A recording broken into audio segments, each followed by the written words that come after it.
প্রিয় দর্শক, আপনারা দেখছেন উত্তরবঙ্গের পুরনো এবং ঐতিহ্যবাহী একটি হাট, গোলাপগঞ্জ সুপারির হাট। দিনাজপুরের বীরগঞ্জ উপজেলার গোলাপগঞ্জ হাট নামে পরিচিত এই হাটটি উত্তরবঙ্গের উন্নয়নের পাশাপাশি দক্ষিণবঙ্গের সাথে গড়ে তুলেছে লক্ষ টাকার বাণিজ্যিক সম্পর্ক। এখানে শরৎকাল ও শীতকাল বলে কোনো কথা নেই।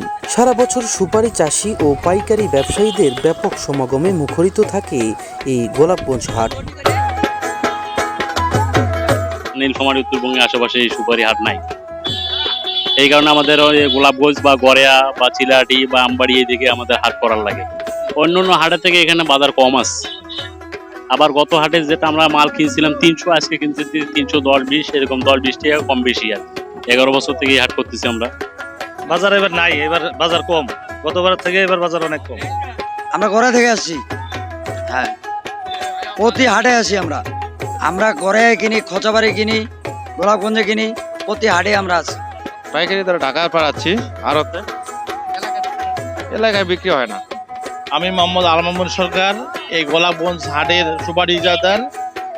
আমি এই হাট এবার গত বছরও নিয়েছি, এবারও নিয়েছি।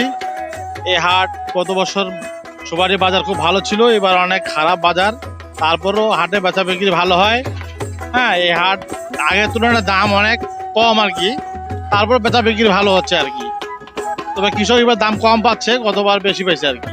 এখানে বহু দূর থেকে লোক আসে, বরিশাল, নাটোর, হ্যাঁ, বগুড়া, হ্যাঁ, আশেপাশে যেগুলো নীলফামারী, দিনাজপুর এগুলো থেকে আসে। হ্যাঁ, তারপরে আটোয়ারি, টুনিহাট, বিভিন্ন থেকে লোক আসে আর কি। এখানে প্রতিদিন বেচা বিক্রি 8 থেকে 10 লক্ষ টাকা বেচা বিক্রি হয়। সপ্তাহে 2টা হাট, শনিবার এবং শুক্রবার, সোমবারে আর বৃহস্পতিবারে হাট, 2টি হাট হয় সপ্তাহে।